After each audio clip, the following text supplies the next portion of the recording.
SEGA.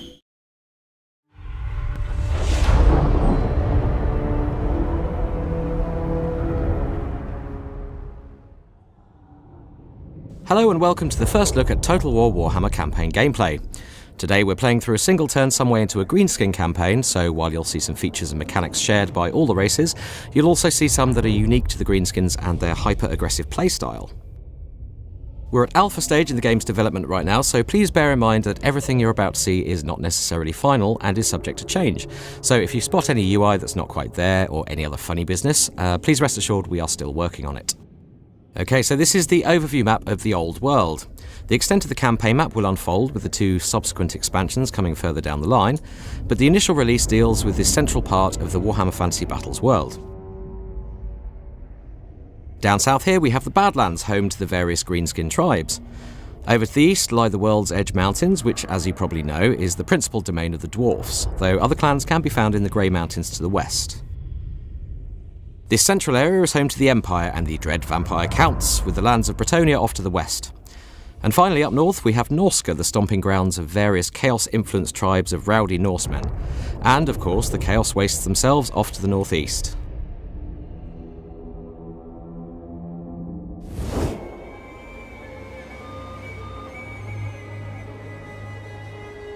To begin our tour of the old world, we've set up some scripted flyby cameras here. Now, these won't be in the final game, but they do enable us to show off the campaign map in all its glorious detail.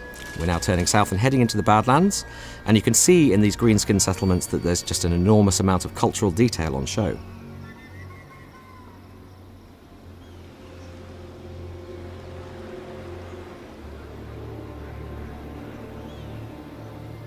Over the marshes of madness now and past the Pillar of Bone, which is a magical fulcrum and forms a sort of epicentre for the winds of magic. So if you have a battle in this region, your spellcasters will have tempestuous levels of magic to play with. Up into the southern reaches of the World's Edge Mountains now, and we're getting firmly into dwarf country, an area in which the greenskins are eternally encroaching. Now there's a dwarf master engineer there, one of the dwarf hero types, so he doubles as a campaign map agent and a warrior in battle. And as we head north, you can really see the change in environmental lighting in the skies, which really alters the atmosphere across different areas of the map as you move around. Okay, here's Karazakarak, the dwarfen capital, with Thorgrim and his army there guarding the gates. There's a huge amount of incidental detail in the campaign map too, like these peak-spanning bridges, testament to dwarfen engineering prowess. Okay, our first stop today is at Karak Kudrin, a dwarf stronghold which is under siege by one of our orc lords and his army. You can see the proud nobility of the dwarves etched into the very architecture there.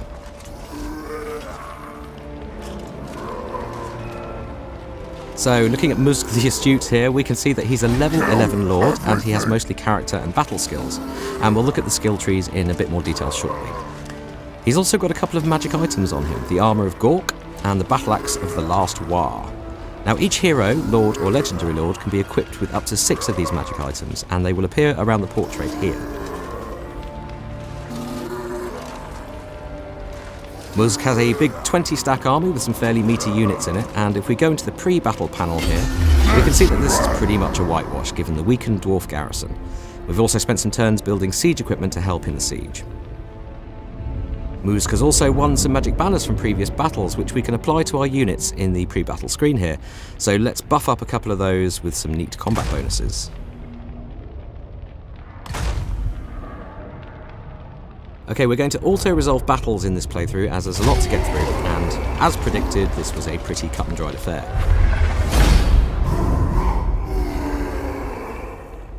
We now have these nice little pop-ups detailing exactly what you gain from the battle as well, including loot and XP.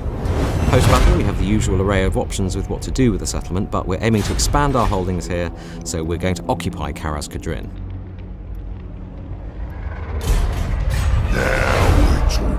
Now the city is ours, and you can see that the greenskins have really made their mark on it, festooning it with orc iconography and infrastructure.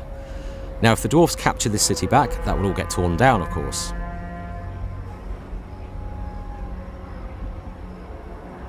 Okay, we're going to take a trip back down south to the Badlands again, and take a closer look at city management in a little more detail.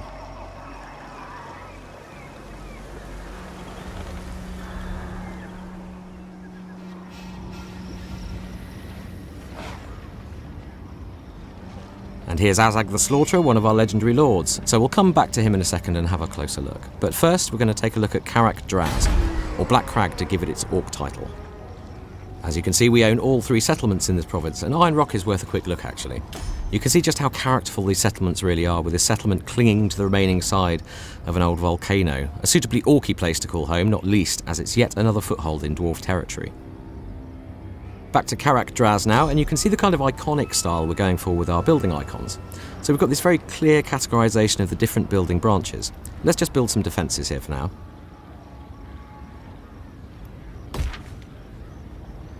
And diving into the building browser here, we can see the complete greenskin construction tree, again with clear categorization between structure types, such as military support, military recruitment, and so on. We're also aiming to make the benefits each building brings as clear as possible, so if we look at the muster fields here, you can see precisely the unit types it unlocks for recruitment, which is really useful for army planning.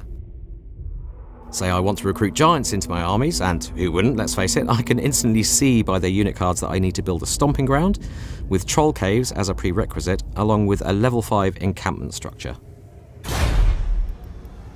We're also aiming for clarity with our tech trees, and the greenskin techs available in the Goblin Workshop are uniquely aggressive. Most bring improvements to various unit types in battle, as the Goblin Tinkerers nail metal plates, spikes, or bigger wheels onto things, improving melee attacks, charge bonuses, and that sort of thing. There's a couple of high-tier unit unlocks here too, in the shape of the Arachnarok Spider and the Doom Diver, but for now we're just going to improve our chariots by hammering bigger wheels onto them.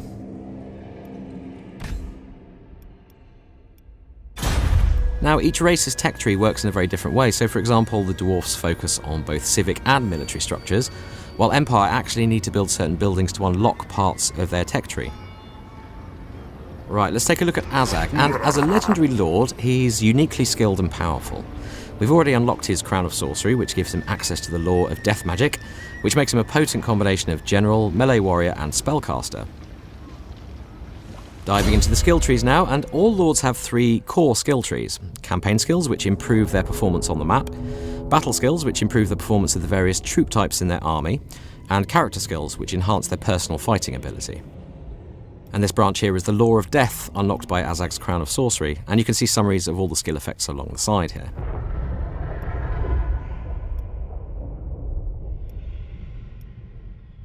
Characters now have 30 skill levels, and the skill trees are therefore way deeper than we've had before. Activatable battle abilities live here, and with even more advanced skills beyond. Legendary lords like Azag can also spend skill points to unlock their unique personal quest chains.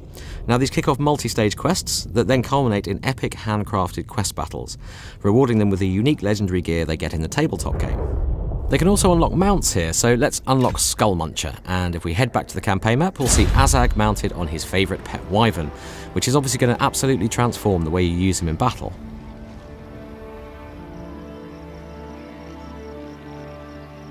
Now, there's a pesky dwarf army on our turf here, so let's put Skull Muncher to good use.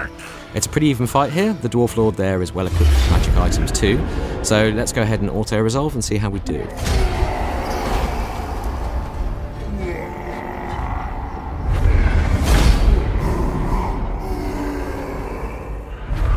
Okay, close victory. Now, there's those loot pop-ups again, and this time we've rolled lucky and won a Pigeon Plucker Pendant, an area effect melee debuff for Azag. So that's now hanging proudly around his big green neck.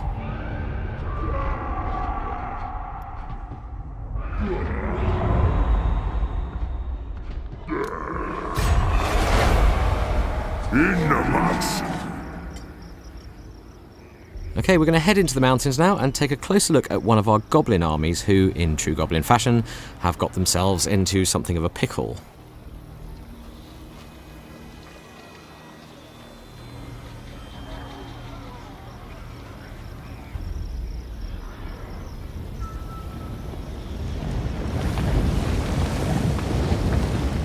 So Clubber Spitebacker here and his weakened army have rather inadvisably got themselves trapped behind a volcano and sandwiched between 2 rather well-appointed dwarf armies. As we can see by their movement range, there's just no way past.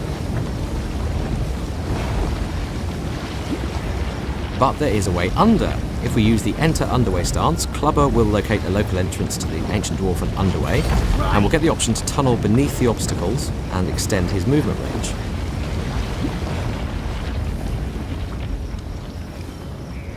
Dwarfs can use this ability too, but for both races there's always a risk of interception by nearby enemy armies, which would then initiate a subterranean ambush battle. Interception and evasion can both be improved in your Lord's skill trees.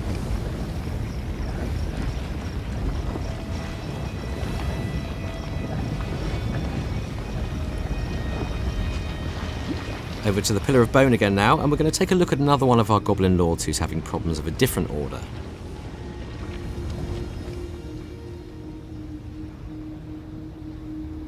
Now, Grombogroff here has been a naughty goblin, neglecting the needs of his army.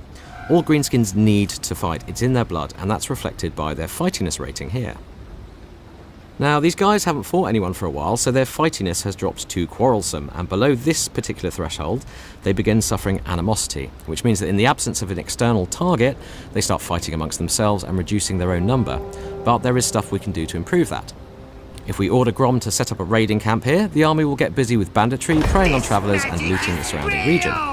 Now this makes them happier and puts their fightiness back on the rise, but it really is a key greenskin stance, as there's a number of benefits, not least that this is a principal form of income for the race. The units in the army will also begin replenishing, and from a raiding camp, Grom can also access global recruitment. This means he can order in units even when far from any greenskin settlements. Units recruited like this cost more, and they take longer to arrive than those recruited locally, but what all this adds up to is a uniquely aggressive race. This stance means that the greenskin armies can operate deep within enemy territory, fighting, retreating, sustaining themselves, raising capital, replenishing, recruiting and forging ahead once more on their own paths of destruction.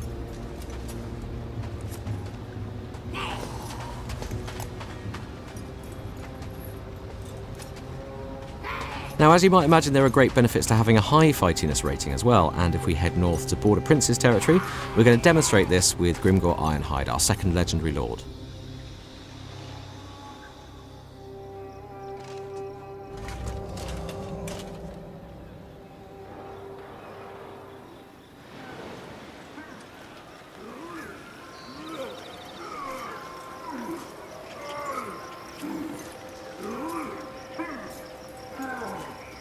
Now, Grimgor's doing really well here. He's been fighting, advancing and winning, so his army's fightiness is through the roof. When it hits this upper threshold, the army will initiate a war. This will inspire another war boss to appear on the scene and join Grimgor's cause, and he will bring an army with him. Now, war armies are AI controlled and will shadow the parent army around the map, supporting them in attack and defense, until the army is destroyed or the parent army's fightiness drops below the war threshold. We can also give the war army limited orders, such as attacking Ackendorf here. The army will then do its level best to raise the place to the ground.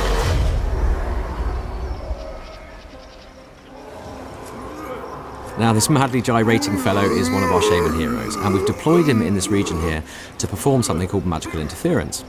Now, he's busy sucking the winds of magic out of the air right now, which will reduce the amount that enemy armies will have access to if they fight us here. Of course, we can also attach heroes to armies, so he will appear as a spellcast unit in battle. And Grimgor is going to need his services, so we're going to do just that. Right, we're going to take Grimgor towards Blackfire Pass here, as he's nearing the end of one of his personal quest chains, and the location of the final quest battle in that chain is marked here by this blue floating icon. If we click the marker, we can see the details of the quest with a little narrative background, and the reward, in this case, some bonus XP and Gitsnik, Grimgor's legendary axe. It's pretty tasty too, with a major armor piercing buff.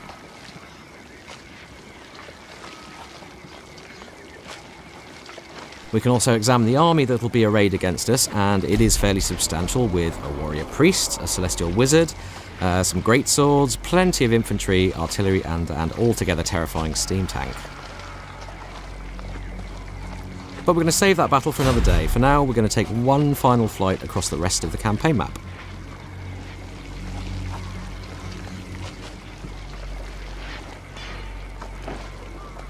Through Blackfire Pass now, and we're entering proper Empire territory and towards Reichland, which is Karl Franz's domain. And in fact, there he is on Deathclaw, guarding against a greenskin army. Now, that little swirly effect you see is a tempest of magic, which should make for lively spellcasting in this area. We can also see some other greenskin tribes here striking deep into the lands of men. Up through the Grey Mountains we can see some more dwarf strongholds to the right there, and through the pass into Bastogne and the lands of Bretonnia.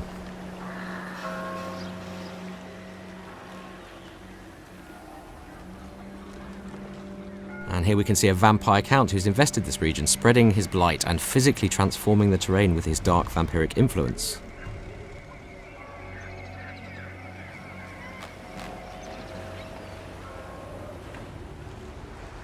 Up over the Sea of Claws now, towards Pack Ice Bay, and ahead lies Norska, a bitterly inhospitable region populated by the vicious, chaos-influenced Norse tribes.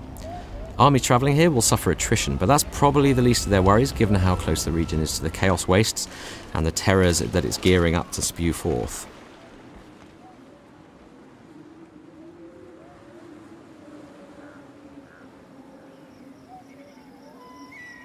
Right, heading back down south now, we're returning to the area of the World's Edge Mountains, and again you can really see how the environment changes and the atmosphere alters as you move between different regions.